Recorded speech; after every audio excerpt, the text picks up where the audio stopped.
Alrighty guys, we're back for some mono black aggro, and this is a Streets of New Capenna standard build. We're going to go over the deck, then hop into some standard ranked.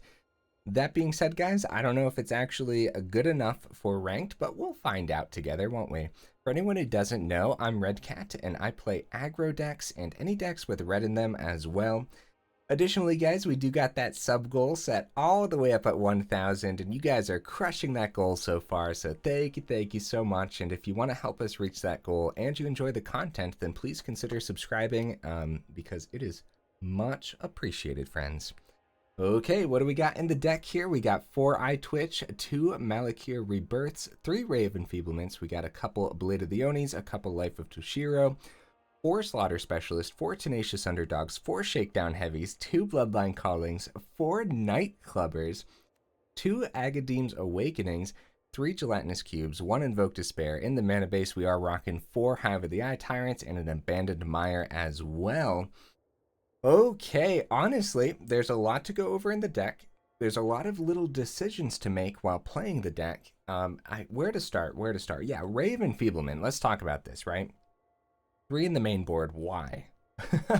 Angels, mono white, runes, everything else, right? Like, don't forget all the new multicolored creatures that have white in them that Ray of Enfeeblement can hit as well. Like, angels are everywhere, mono white's still everywhere, and runes have like their naturalist as well as their Runeforged champion, right? Ray of Enfeeblement just removes a lot, but what if it doesn't, right? What if you're up against that new Jund deck that's running Chariot Obnixilis combo, right? Well, Ray of Enfeeblement just becomes a pretty decent combat trick then, and like it makes it so that way you could Ray of Enfeeblement a Chariot that's swinging in, and then just straight up kill the Chariot with a Blade of the Oni or a Specialist or a Tenacious Underdog, right? So it's like an okay combat trick in other decks. Other than that, we're going to be seeing white everywhere. So -4/-4 is often what this is going to come down as, which is really, really spicy. Another card we don't see a lot of is actually the Rebirth here.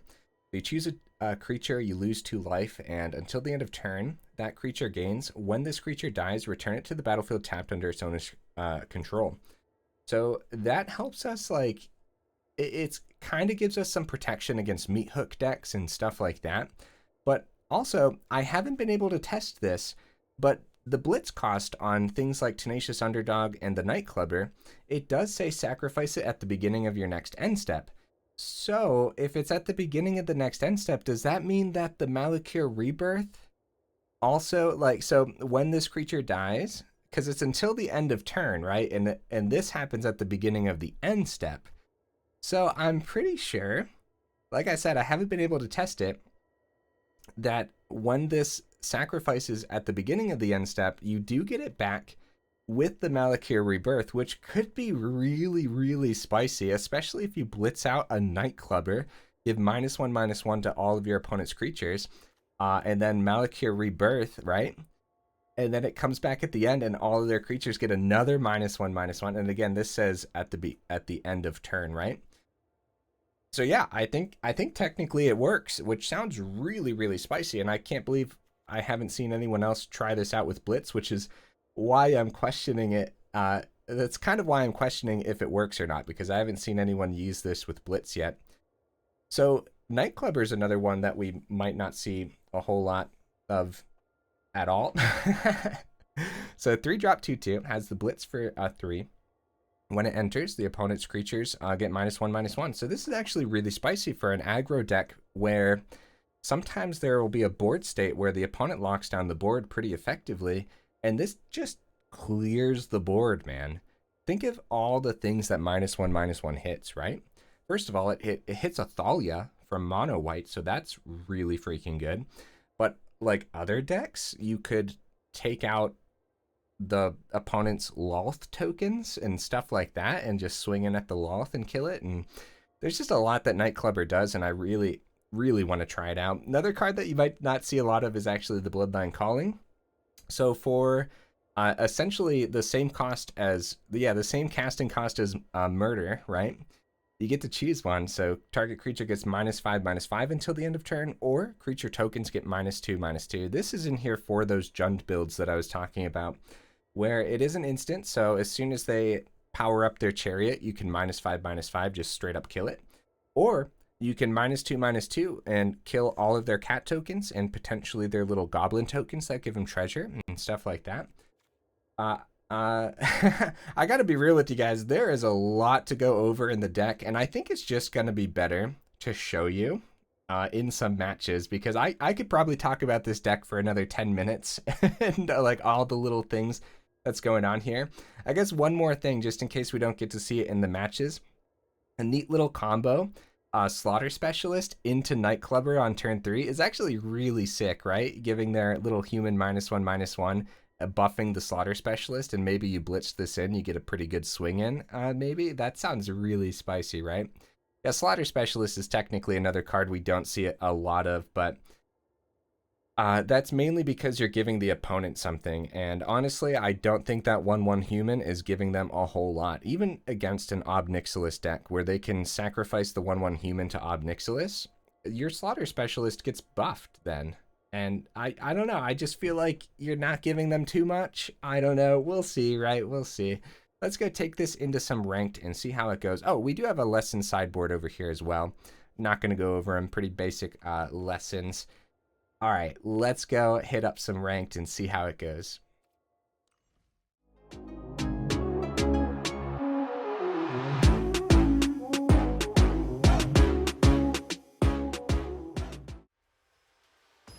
Ooh, right into the first match. Let's go. So I gotta be real with you guys. I'm a little nervous about the deck.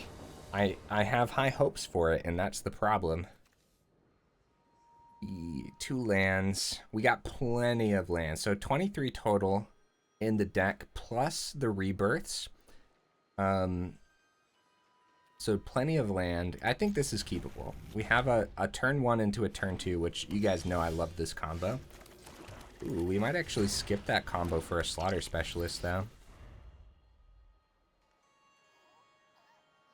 Bloodline Culling also hits an Adeline from mono white, which is actually pretty good, and then the -2s can clear up everything else as well. So there's the Thalia. Boy, oh boy, do I want to draw the Nightclubber. Come on, Nightclubber off the top would make me so happy. I mean, come on now. How cool would that be? Yeah, so right into mono white here, which is kind of crazy. I think they might take the Shakedown Heavy, because that's our next turn play. Thalia's locking down the Bloodline, and paying an extra mana for the Life of Toshiro is kind of... Well, that's the problem, right? Life of Toshiro can -1/-1 the Thalia. There's so many options on Life of Toshiro that, yeah, okay, so they take that. Cost a lot, man. Ooh, okay, Malakir Rebirth. Not necessarily something we want to see. It does do, I don't know. It does have a sweet combo with the Eyetwitch, but they definitely let this one go through, and we want to save it open to block the Elite Spellbinder. So it's just going to be no attacks, Shakedown Heavy. What do you guys think? What would you have done there? Because yeah, Thalia's a problem. We really want to see that Nightclubber. I mean, we have answers for Thalia, so... Gelatinous Cube is also an answer if we see an untapped land next turn. If not, we could consider Malakir Rebirth as a land, and then on the next turn, Gelatinous Cube. Problem there is, if we go Malakir Rebirth next turn, and then on the turn after that we draw another land, then it's probably Life of Toshiro, right? Oh, buddy, are they going to be devastated when I draw that Nightclubber? Bro, please, game, give me that Nightclubber, because this could not be any more spicy. Like, look at their board right now. The Nightclubber would be way too good. Okay, so they go ahead and they take the Bloodline Culling, even though they don't have a... Okay, Agadeem's Awakening.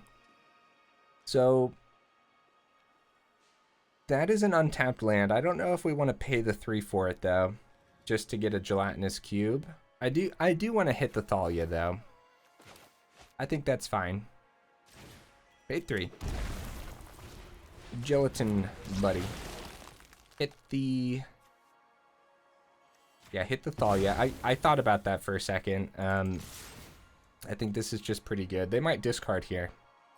I don't think that's a terrible idea to have them discard, because they have 6 power in the air, and you never know when mono white's just going to go super aggressive. They could drop a land and play their adversary and buff it, and then swing 8 in the air, which is just a huge swing. So they actually go ahead and untap it and give us a card, which actually isn't that terrible, because now we're 1 step closer to seeing that Nightclubber. Oh, they trade here. Wow. Okay, opponent's playing a bit of a longer game here, and I wonder whose deck can actually sustain for a longer game. It depends. If they have, like, the new card, Elspeth Resplendent, right? I think that's what it's called, the new Planeswalker. Then technically, okay, so they take the cube, and now we can actually... No, we can't. No, we can't, because Thalia makes these cost 2 more. Dang, that's rough. That's rough. I was going to say we could Bloodline Culling the Brutal Cathar. And get the cube back and then grab the Thalia again, but nope. Not happening.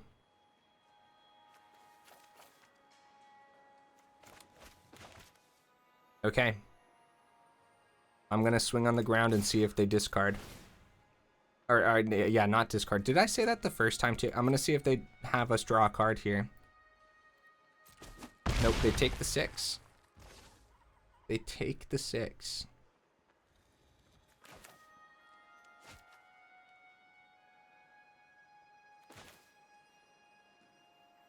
I'm going to play the Rebirth as a land, because Thalia's making everything cost too much, so -1/-1 on the Thalia is probably the play.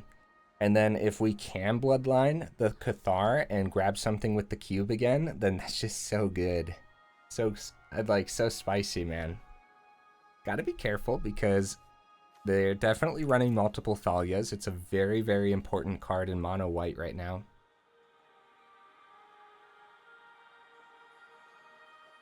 Look at these Shakedown Heavies. Look at them. Dang, that's spicy.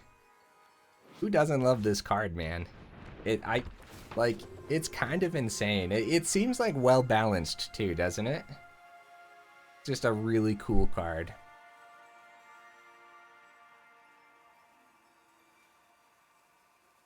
Man, okay, yeah, so I really want to see that Nightclubber, but at least we got to see a match where you guys could see, oh, well, now Nightclubber doesn't hit the Thalia. Man, that's annoying.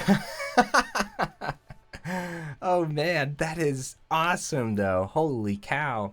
So if we just, like, we could blitz this out, bro. We could blitz this. Okay.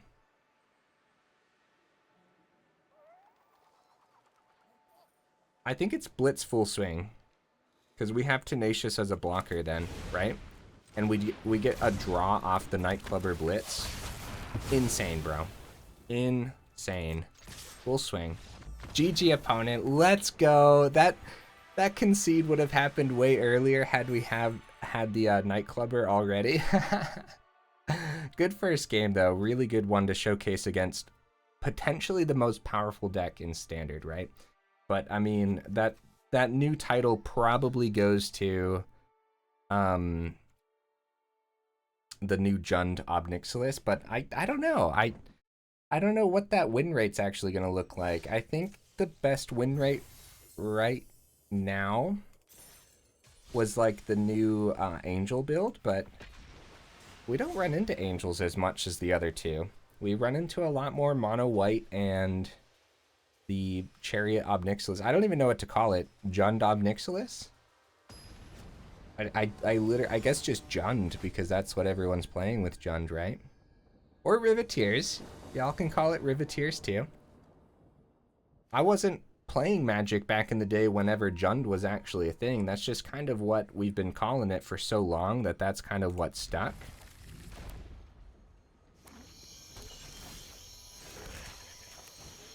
It's not a bad hand. We got a lot of removal here, but it's like Ray of Enfeeblement, like if they're not playing creatures, could hit. Okay, uh-oh. Yeah, that's a problem, isn't it? That is most definitely a problem. Okay. So there's a big problem giving creatures to the sacrifice decks, obviously. Obviously, huge problem. Bloodline Culling is great against this deck, though. But once they start getting their Anvil tokens and everything, we could do pretty good. Hitting a lot of tokens and whatnot. So we could Ray of Enfeeblement now on this because it's not bad. But we could also use it as a combat trick, too. Either one is completely fine. Bloodline Culling as an emergency too. They've obviously kept open their mana for a reason, so let's see what happens here.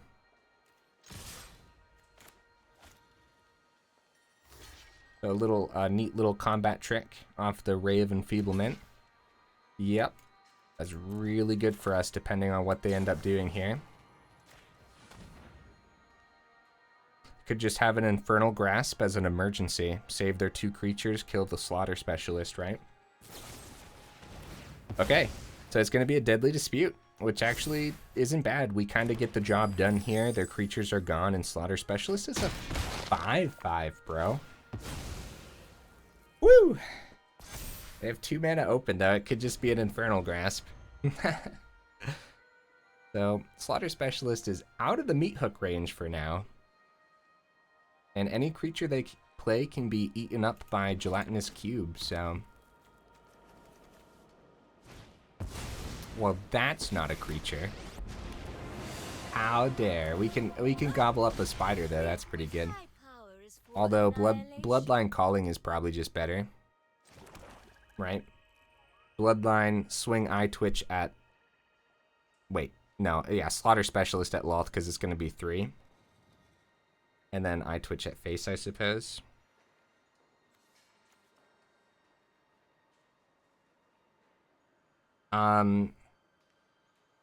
Oddly enough, the Gelatinous Cube take 1 and then double swing here is pretty good too. But I think it's completely safe to do this. I think it's completely safe to do that.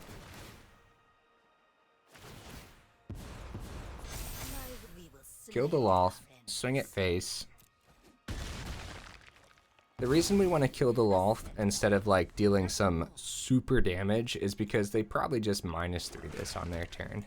Get a couple spiders to chump block. I'd rather just get it out of the way, play the long game with the Slaughter Specialist, because at some point this outruns a lot of red removal. Problem is, I'm afraid of the Infernal Grasp. So they get the Meat Hook down. Slaughter Specialist completely out of the range. And Expanded Anatomy doesn't look bad here, does it? We do have tons of mana in hand already. Let's go with an Expanded Anatomy. I think that's okay. I really didn't want to put all my eggs in one basket, but... kind of want to save the cube here too. I think it's going to be Hive. Get that Loth out of their grave just in case. I don't know what they could possibly be playing. That might bring it back, but... I feel like it needs to get out of there because of all the times we were traumatized by the blood on the snow, right? Feel like we gotta get that out of there. And then next turn we're like, this is a threat, dude. It's a huge threat. Yep, Gelatinous Cube gobbles that up. We technically don't have lethal though if we do that. What's that now? What was that now? What are you? What's happening? Things are dying. Things are popping off. The opponent's at 9 now. An additional cost to cast this spell, sacrificing non-land permanent. Each opponent chooses a permanent they control that shares a type with the sacrificed permanent and sacrifices it. Draw a card. Oh, dang, guys. That's actually brutal, isn't it? That's actually brutal. All right, this is a simple turn, man. We got to get those Tenacious Underdogs out of the grave.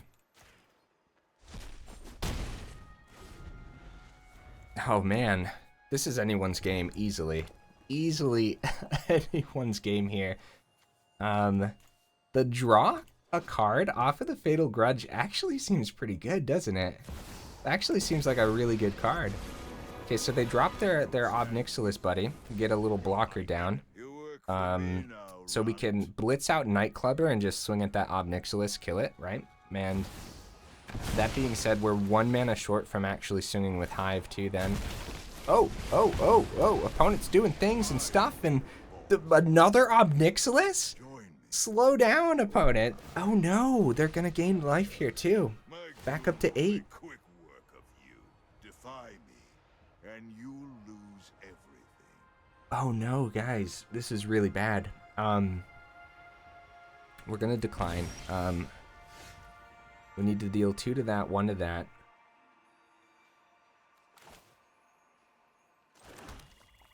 Hive has Menace. We don't want to forget about that. It could be Hive. Just swing at face. Just the problem there, they're gonna gain life, and they're gonna do it again, and they're gonna do it again, and it's gonna be too much life to actually keep up with. So 1, 2. We have 4 open here. We blitz this down and just swing at the one that has 2. I think that's fine. They can't kill it with their 1 damage, so ping face. We could have gone cube if we didn't want to take this damage, but I think keeping the cube is better here.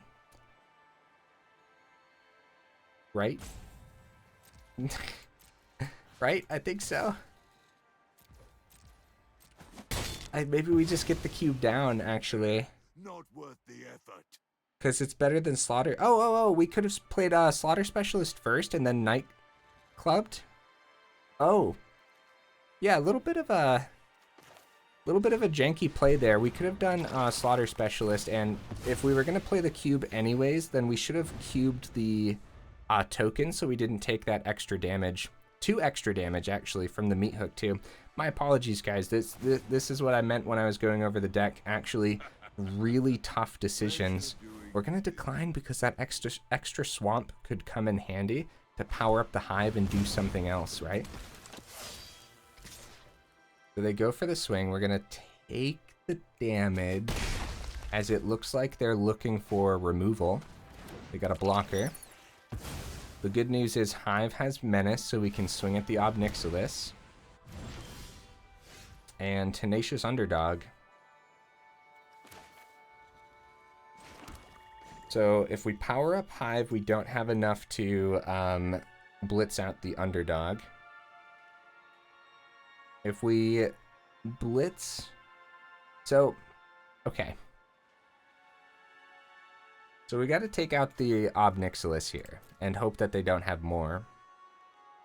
We have that Blitz Emergency. Gives Vigilance. Easy block there. So it's going to be Hive for the Menace, right?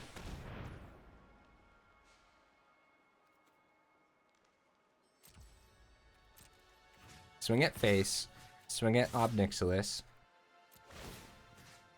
Get rid of their Tenacious Underdog. Look at Hive doing work, dude. Block the cube. So they're really close to 7, so I wonder if they grab a... No, they grab a Pest Summoning here. If we give them too many creatures, here's a big problem we're seeing with Specialist right now. We give them too many creatures, they have too many blockers. I think it's Tenacious Underdog here, because being able to power up the Hive next turn is huge, and being able to Expanded Anatomy to make like the Underdog more of a threat is pretty good. So this could be another Ob Nixilis. If they have a third one, and we're still in this game, then like, okay, yeah, there's the third Ob Nixilis. Don't worry, guys, we've only dealt with 5 of them, technically, right? -2, +1, go back up to 10. It really does look like we're gonna have to, crap, yeah, now they have the double blocker for the Hive. This is huge for the opponent. Absolutely huge. Ob Nixilis just completely crushing this game for them right now. Double block there. If we don't kill these Ob Nixilis, then there's like a 0% chance of survival, because we're already at 5. So they could double block there and kill it. They could kill the Hive. But if they do that, then we want to make sure we take out that Ob Nixilis. And if they decide to kill the Hive, then both Ob Nixilis are dead. Does that make sense? I think that's okay. And let's grab one of the Ob Nixilis. The fact that they had 3, they definitely have 4 in the deck then, right? So we take out 1, and they go for the ping on the Tenacious Underdog, but the problem there is we can blitz it, so they want to hit face. So we can... Okay. Okay, so we want Eyetwitch down. I don't know if we want to give him the blocker off the Slaughter Specialist. Yeah, we're seeing a bit of a problem. Slaughter Specialist, this is technically like the worst matchup for Slaughter Specialist to be in right now. Technically, yeah, the worst matchup. Next turn, yeah, we can't play it, because next turn they could meat hook for 1 and just, they could, yeah, we would just be dead. So, we can't play it. Need it to discard to the Ob. They're going to take the Tenacious Underdog. That's big for us, because what we can do... Oh, Menace! Yeah! Hive Menace. Oh, GG opponent, man. There was so much to think about in that game. There really, really was. There was technically a way to survive, but can we be real, guys? We were dead once the third Ob Nixilis hit the board. Yeah, no, there really wasn't a way to survive. Unless you guys saw a way, let me know in the comments, because, like, if we didn't swing at the Ob Nixilis, then they could have done that twice and we would have had a couple -2. Earlier, I had that misplay where we could have Gelatinous Cubed, which would have saved us 2 life. So technically, maybe we'd still be at 2 if I didn't misplay earlier. Complicated deck, guys, it is. For sure. Definitely need some practice with it. Lots of weird lines of play where, yeah, very bizarre. I mean, yeah, I'm gonna say it, man. The opponent got a little lucky getting that third Ob Nixilis, though. Ob Nixilis is crazy. Crazy good. That was close. I mean, maybe it wasn't close. We didn't know exactly what was in the opponent's hand the whole time, but look at this hand. A really good hand.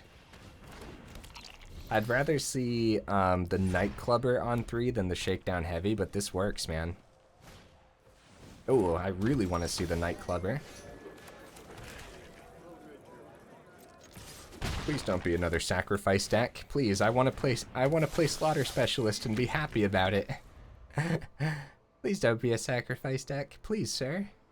It definitely is with the Unlucky Witness, but okay. Okay. Oh no, guys. Oh, they got their Oni cult. Is it only till the end of turn, or... Yeah, end of turn. Dang, they go for the Eaten Alive. Slaughter Specialist is a goner. It's not that bad for us. Not that bad for us at all. Just a 1-for-1, and now it doesn't take out one of our other cards. Man, I want Slaughter Specialist to be so much better than it is, but if every other opponent is rocking a sacrifice build, then it probably just isn't. Very good. Okay. Shakedown Heavy's a goner. Voltage Surge takes care of that. Voltage Surge, kind of a standout card from Neon Dynasty, huh? A little common here, putting in a lot of work. They get the meat hook down early, so that way they can start getting benefits from it. We're definitely going to consume that Unlucky Witness. We're definitely going to consume it. Unless they have something, of course. Oni Cult. Ray of Enfeeblement. So we could also just have a huge swing here with the Hive. What do you guys think? Is it worth the consumption when we know that they probably have 3 more Voltage Surge in the deck? Probably more Eaten Alives.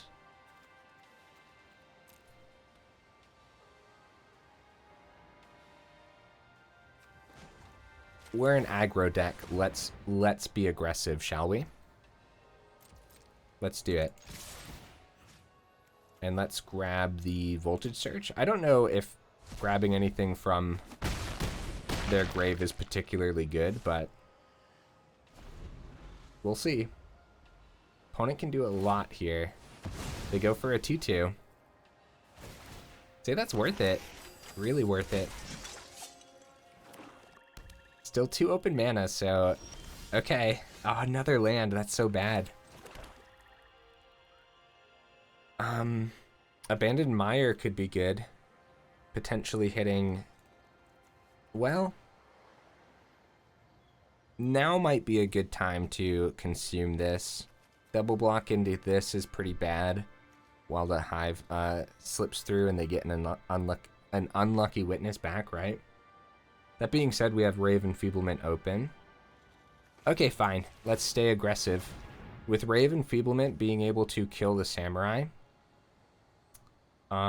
we pretty much like...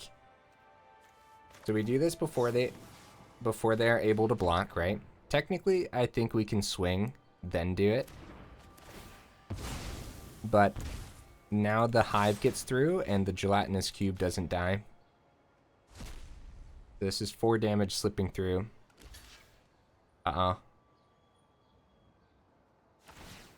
Okay. Okay, I got a little afraid of a Voltage Surge in hand. Because they could have just, they could have blocked, dealt 2 damage to it. GG, let's go, guys. Okay, that time I think we got a little lucky. I gotta be real with you. These sacrifice decks are particularly difficult. Now, guys, we are 33 minutes into the video, and so I don't think I'm going to go ahead and showcase another video, or another match. I really want to, but I don't think it's going to be a fast one. What the heck, let's do it. Why not, right? If it gets outrageous, then I'll go ahead and just give it to the opponent, and then we'll talk about the deck. But, I mean, if it's another 5-minute match, then we can do this. This is technically one of the worst hands of the evening, as we don't have a lot of early answers. I'd say it's worth testing, worth keeping, seeing what we can get away with, and the Awakening comes down tapped on turn 1. So.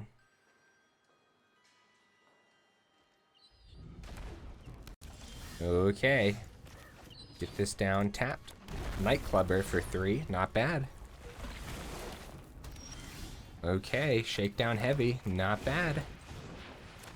I'll tell you what, Life of Toshiro always ends up being way more aggressive than anyone can anticipate. Okay, Fable of the Mirror Breaker. Okay, this might be... I've seen some of these Naya builds, and they're rocking, like, the whole lore hold package. It's actually, like, super scary. We draw a land, then we could potentially equip the Blade of the Oni next turn. Thing here is, if they trade here, it's good. Like, we could do Nightclubber and then full swing. Like, blitz this, full swing, right? There's a problem there, too, because then they don't trade. But, like I said, a trade here is actually not terrible for us. If they take 3, it's not terrible either. Like, we don't want them to get treasure from this, is what I'm getting at. Okay. So we're going to go ahead and Shakedown Heavy blocks really well here. I love the noise that makes. Discard cards. Here we go. This is where we get to see if this is the lore hold, the Naya lore hold build. Here we go. This was a fun deck, guys, wasn't it? I'm really glad I decided to not go the meat hook route with this aggro build. I tried my best to go just pure aggro. I skipped the whole meat hook nonsense, and I'm really glad I decided to do that, even though it might be better with the whole meat hook stuff, but they might attack anyways just for the sake of ramp. They don't, and they didn't discard anything either, so we have no idea what they're playing. This has to be like a Wandering Emperor or something, right? Wandering Emperor or... yeah, it's a Wandering Emperor. Well, then again, like I said, we don't know what they're playing, so... Blitzing this still isn't bad. But... Life of Toshiro giving +1, and then what we could do, all right, check it, right? Next turn, the Life of Toshiro, we +2/+2 on the Tenacious Underdog. We get a full swing, 11 power on the board. They can have us draw. Wandering Emperor, yep, I mean, we kind of called that one. Tenacious Underdog's the exile here, for sure. For sure. What? Okay, they wanted to keep the Tenacious Underdog. I'm surprised. I'm really surprised, actually. So what's really spicy about Life of Toshiro play that turn is we -1/-1, like the reflection, and then we can Nightclubber. Okay. Holy cow, that is terrifying. This is not a lore hold build. We know that now. We know that now. Oh, buddy. Well, the -1 doesn't hit the Hallandale. Reflection doesn't hit the Hallandale either. They can't copy that. I think we hit the Reflection and dropped the Nightclubber as just a base creature. Yeah. Yeah, I think so. What do you guys think? A lot of options there, but with the tap land, if we go Invoke Despair next turn. So I think we end up swinging at the Wandering Emperor here. Since Hallandale is a 1/2. See, Nightclubber, like, letting you do crazy combat like that, whereas Hallandale has First Strike, it would have easily killed the Tenacious Underdog in a block. But Nightclubber lets you get through, which is... Oh! Oh! Oh my! Are we forced to block the 5/5 here? We're at 15, so if we block one of these, that just trades with one. They have 12. They have 12 on the board here. I don't know if we could do anything about this, guys. Invoke Despair just got a lot worse with those. I think we block. I think we do. Take a lot less damage. And maybe survive an extra turn. Maybe. Hallandale is a problem, and we really need an answer for it, but we don't have one. So Life of Toshiro, we could gain some life here. Gonna save this as a blocker for next turn. Blade of the Oni does trade into... Well, no, they could just continue to buff one of these. Just give them more creatures with Slaughter Specialist.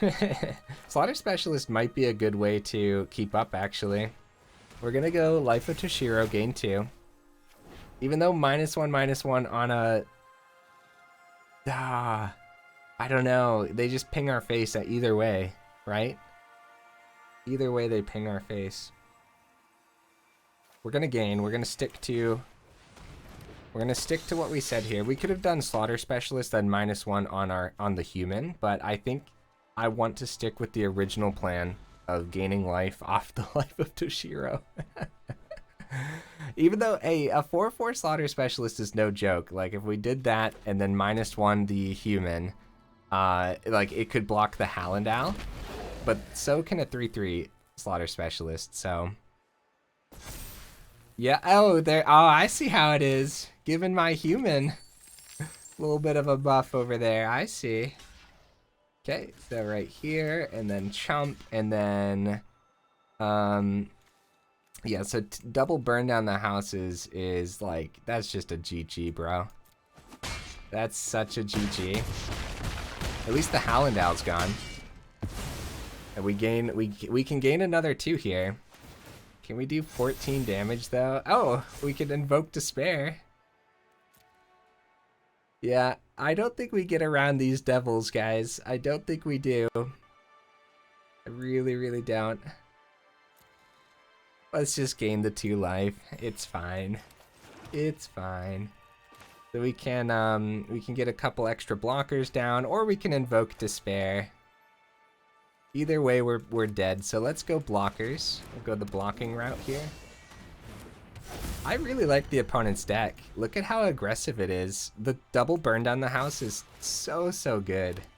And they were able to good game, opponent. And they were able to yeah, wow. Yeah, they were able to do so much, get so many treasures from that one little goblin. There had to have been a way for me to play that better. What do you guys think? I think so, honestly. All right, let's go over the deck one more time, pretty briefly here, and it's exactly like I said, it's a complicated one.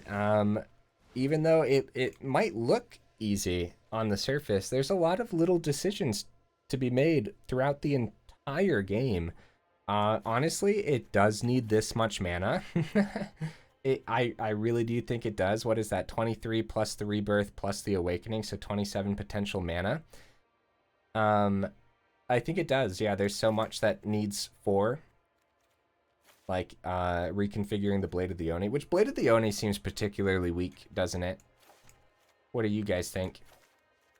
In Slaughter Specialist, if literally every other match is going to be a sacrifice build, then Slaughter Specialist just isn't it. That being said, Slaughter Specialist can be really, really good at the same time. Getting all those counters and stuff is insane. And then, like I said, the combo off the Nightclubber is really cool. I'm not sure if Bloodline Culling is the correct removal choice, but I do think it has a place somewhere. And with all the tokens and stuff floating about, I don't know. This seems like a good one, honestly. Yeah, let me know what let me know what you thought about the deck. If you made it this far into the video, y'all are champions, and I super duper appreciate you, and I will see you in the next video.